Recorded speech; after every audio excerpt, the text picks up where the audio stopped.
आज मेरा ईमान बहुत ज़्यादा होता है, मैं ज़्यादा इबादतें भी कर लेता हूँ, नमाजें भी मेरी ठीक हो जाती हैं, फिर अगले दिन फिर मेरा जो है ईमान का लेवल डाउन हो जाता है। ये सिर्फ आपके साथ नहीं हो रहा, ये सहाबा इकराम के साथ भी हुआ करता था। सहाबा इकराम का भी ईमान का लेवल ऊपर नीचे जाया करता था। इसीलिए हमें हदीस में पता चलता है ना, हंजला रजी अल्लाह अन्हु एक बार फरमा रहे होते हैं कि नाफका हंजला, नाफका हंजला, हंजला मुनाफिक बन गया, मुनाफिक हो गया हंजला। तो अबू बकर सिद्दीक रजी अल्लाह अन्हु वहां से गुजर रहे होते हैं, कहते हैं Hanzala what is the matter, क्या हो गया तुम्हें, क्यों ऐसी बातें कर रहे हो?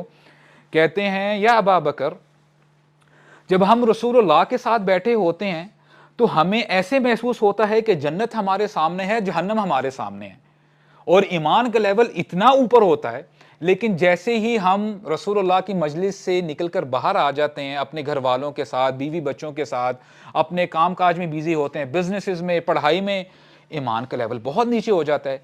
यही तो निफाक है, यही तो मुनाफकत है कि ईमान इतना जो है फ्लक्चुएट करता है। अब देखें अबू बकर सिद्दीक रजी अल्लाह अन्हु कि इसमें इजमा है, कंसेंसस है कि तमाम अंबिया के बाद द मोस्ट रिस्पेक्टेबल, ईमान के लिहाज से सबसे ज्यादा लोगों में जो रिस्पेक्टेबल हैं वो अबू बकर सिद्दीक हैं रजी अल्लाह अन्हु, उनका नंबर आता है। अबू बकर सिद्दीक क्या जवाब देते हैं, मेरे साथ भी ऐसे ही होता है, मेरा भी यही मामला है हंजला। तो ऐसा करते हैं कि रसूलुल्लाह से जाके पूछ ही लेते हैं कि मामला क्या है।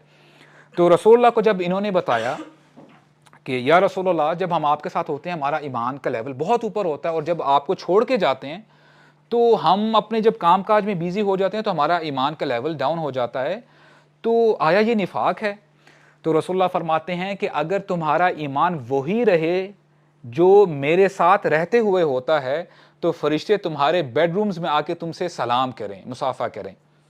और फिर फरमाया साअतन व साअ या हंज़ला, ये वक्त वक्त की बात है, यानी तुम्हें ज्यादा ओवरबर्डन होने की जरूरत नहीं है। अगर ईमान फ्लक्चुएट करता है, रिलैक्स, अपनी कोशिश करते रहो, मैक्सिमम जितना हो सके अल्लाह ताला को याद करते रहो,